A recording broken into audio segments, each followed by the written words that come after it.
Napoléon est donc sur l'île d'Elbe. Il va y rester 10 mois, comme je vous le disais, et quand il va arriver là-bas, il faut savoir que sur cette île, la majorité, ou les trois quarts, 90% de la population, ce sont des pauvres gens, des paysans, et l'île est plus ou moins laissée à l'abandon. Et lui, Napoléon, quand il arrive, va falloir qu'il réorganise tout, il va prendre des paysans, des gens du coin, des habitants, il va faire des routes, il va réorganiser tout ça. Ça va leur faire tout drôle d'ailleurs, aux habitants de l'île d'Elbe. Mais bon, lui, Napoléon, il tourne en rond, hein, c'est trop petit, un territoire minuscule, il ne peut pas rester là. Donc, il va, un beau jour, décider de partir. Et il y a des navires qui vont venir, évidemment en cachette, le chercher. Il va embarquer avec toute sa suite, tous ceux qui étaient venus avec lui, et il va revenir en France de façon clandestine. Il va arriver près de Marseille, à Juan-les-Pins, c'est pas très loin de Marseille, et de là, quand il va arriver, les gens sont très étonnés. Comment Napoléon est revenu? C'est pas possible. Euh, Qu'est-ce qui va se passer? Parce qu'il faut savoir, et oui, mais ça j'avais oublié de vous le préciser, que pendant que Napoléon était sur l'île d'Elbe, les souverains étrangers, qui étaient arrivés avec leur armée jusqu'à Paris, hein, vous aviez des soldats étrangers dans tout Paris, des Russes entre autres, vous en aviez beaucoup dans la ville. Il faut savoir donc que ces rois-là, ces empereurs-là, ont décidé de mettre sur le trône de France, attention, tenez-vous bien, un frère de Louis XVI, qui, rappelez-vous, au tout début de la Révolution, au tout début, s'était échappé, avait quitté la France et s'était réfugié en Allemagne. Donc, revient sur le trône de France un roi, le frère de Louis XVI. Alors, il ne va pas s'appeler Louis XVII, parce que Louis XVII, rappelez-vous, c'était le petit roi qui est mort à la prison du Temple. Non, le frère de Louis XVI, il va se faire sacrer roi de France sous le nom de Louis XVIII. Voilà, donc c'est le retour de la monarchie. Alors, ce n'est pas la monarchie absolue comme on a pu la connaître avant la Révolution, mais quand même, voilà, retour du roi. Donc, quand Napoléon arrive à Juan-les-Pins, très vite, l'armée, enfin déjà Louis XVIII, sait que Napoléon est revenu. Donc, il va envoyer des soldats pour empêcher Napoléon de revenir sur Paris. Il ne veut pas qu'il revienne à Paris.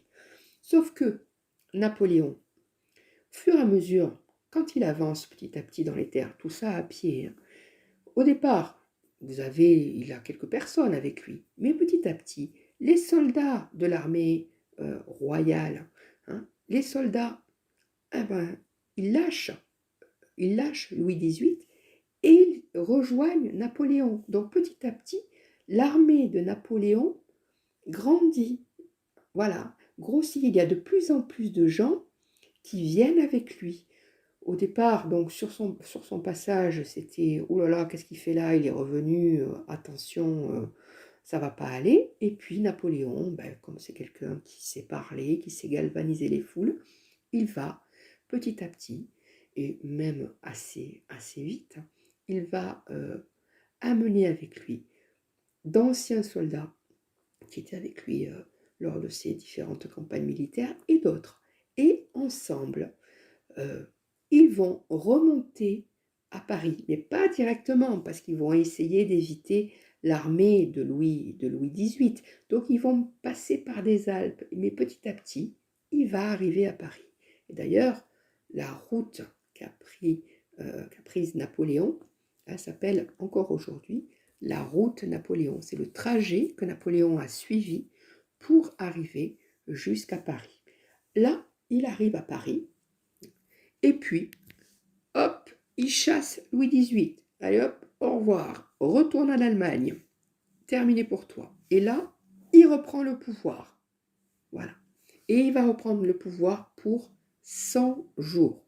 Donc, c'est cet épisode-là, on l'appelle les 100 jours, parce que pendant 100 jours, il redevient empereur. Pourquoi 100 jours? parce qu'il va y avoir la bataille, la fameuse bataille de Waterloo, qui est en Belgique. Napoléon va la perdre. On en parlera un peu plus tard. Il perd cette bataille. Donc entre le moment où il est revenu, où il a repris le pouvoir, et le moment où il a perdu cette bataille de Waterloo, il s'est écoulé 100 jours. Donc là, on est en 1815. Là, il a perdu la bataille. Les Anglais et tous ceux qui ont combattu contre lui lors de cette bataille de Waterloo se disent, bon, on l'a envoyé sur l'île d'Elbe, il est revenu. Si on l'envoie en Amérique, il va revenir. Donc, il faut qu'on l'envoie dans un endroit où on est sûr qu'il ne reviendra pas. Voilà. Donc, les Anglais, évidemment, décident, avec l'accord des autres évidemment, de l'envoyer sur une île située dans l'Atlantique Sud. Cette île, c'est l'île de Sainte-Hélène. Alors, c'est une île qui est complètement perdue au milieu de l'Atlantique. C'est une île pas très très grande. Il y a plus d'ailleurs encore aujourd'hui de moutons que d'habitants. Et sur cette île, qui est un endroit stratégique, parce qu'elle est quasiment en plein milieu de l'Atlantique Sud, et tous les bateaux qui descendent le long de l'Atlantique peuvent longer cette île-là. C'est un endroit stratégique pour les Anglais. On peut surveiller qui passe, quels sont les bateaux qui passent. Mais malgré tout, cette île est très éloignée des côtes africaines. Il y a à peu près 2000 km qui les séparent. Donc, encore aujourd'hui, il faut savoir que il y a un bateau qui vient tous les 3-4 mois pour ravitailler les habitants de l'île. Donc, c'est une île qui est complètement isolée. Donc, Napoléon va être envoyé là-bas. Il arrive là-bas et on va l'héberger, on va dire ça comme ça, dans une maison qui est située sur une hauteur de l'île, dans un endroit qui est assez humide, la maison du gouverneur, et il va vivre là jusqu'en 1821. Vont venir avec lui des personnes qui sont volontaires, dont l'une va écrire les mémoires de Napoléon. Donc Napoléon va lui raconter sa vie. Enfin, il va lui raconter sa vie selon son point de vue, évidemment. Et il va cette personne-là va écrire tous les propos de Napoléon. Donc Napoléon va mourir sur l'île d'Elbe en 1821. Alors on ne sait pas trop de quoi il est mort. Bon, on pense qu'il avait un cancer, mais bon, on n'en sait pas beaucoup plus. Certains disent qu'il aurait été empoisonné, allons savoir. Voilà, donc il meurt là-bas, il est enterré là-bas. Il y a toujours la pierre tombale dans le petit cimetière de cette île. Et en 1840, donc, ses cendres, ses restes vont revenir en France. Le roi de l'époque, parce qu'évidemment il y a eu un roi, c'était plus Louis XVIII, lui c'était fini, c'était Louis-Philippe, a décidé donc, il y avait presque 20 ans, voire plus, que ça faisait depuis 1815 que Napoléon avait quitté la France, il était mort en 1821, donc en 1840, le souvenir de Napoléon s'était un petit peu estompé, les choses s'étaient apaisées, donc allez, on accepte que son corps ou ses cendres reviennent à Paris. Comme je vous l'ai dit dans l'enregistrement précédent, Napoléon, donc les cendres de Napoléon reposent aux Invalides dans ce fameux tombeau. Voilà, donc ça c'est pour l'homme politique. Alors maintenant, il me reste quelques minutes pour vous dire ce que Napoléon a créé. Alors, il a créé la Banque de France. Vous me direz, bon, c'est quoi la Banque de France? Bon, c'est un organisme, on va dire ça comme ça, qui gère toutes les banques. Et il a créé une nouvelle monnaie qu'on appelait le franc germinal. Bon, ça, à la limite, si vous ne le rappelez pas, c'est pas très grave.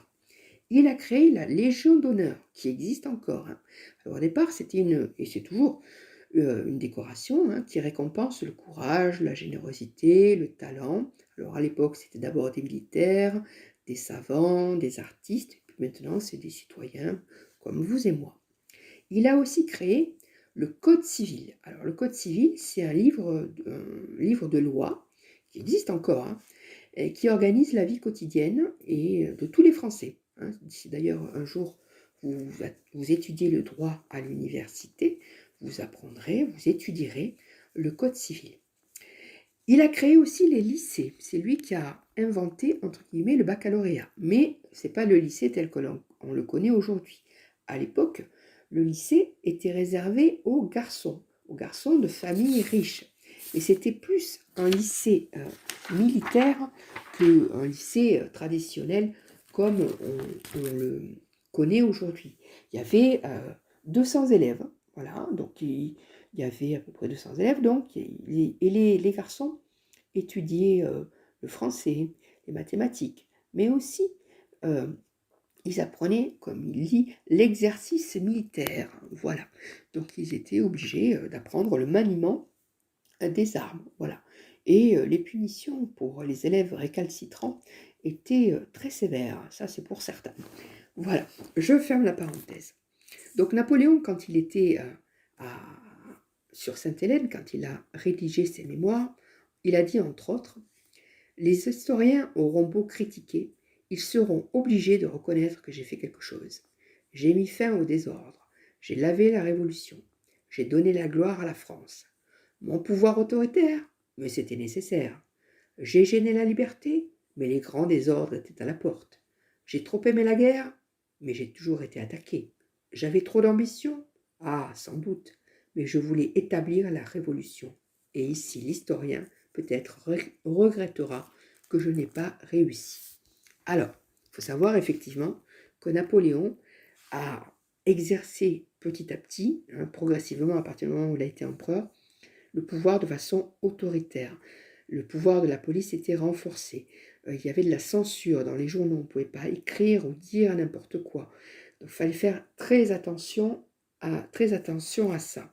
Donc un régime de plus en plus autoritaire et dans lequel progressivement il a accordé des privilèges à certaines personnes. Donc vous voyez, il y avait pas mal de similitudes avec le pouvoir des rois précédents. Voilà, alors je voulais vous lire quelque chose encore, mais ah oui, voilà, sur son régime autoritaire, voilà. Un jour, en 1805, il a écrit « Dites aux journalistes que bientôt je supprimerai les journaux et n'en autoriserai qu'un seul. Faites appeler les rédacteurs des journaux les plus lus pour leur déclarer que s'ils continuent, je les supprimerai. Dites-leur que le temps de la Révolution est fini, qu'il n'y a plus qu'en France qu'un seul parti, que je ne permettrai jamais que les journaux disent rien contre moi, que je leur fermerai la bouche. » Attention. Et dernière chose avant d'arrêter, Napoléon aussi a rétabli l'esclavage. Il faut savoir que durant la Révolution, l'esclavage avait été aboli, interdit. Lui le remet, j'allais dire, en route. C'est pas très heureux comme réflexion, mais c'est ça. Donc, retour de l'esclavage dans les colonies, en particulier dans les Antilles. Donc, vous voyez, Napoléon, il a fait des choses pas trop mal, mais il en a fait aussi, comme les autres, c'est toujours pareil, il en a fait aussi des peu glorieuses. Donc, voilà pour ce cours-ci. J'ai fini. Au revoir les enfants.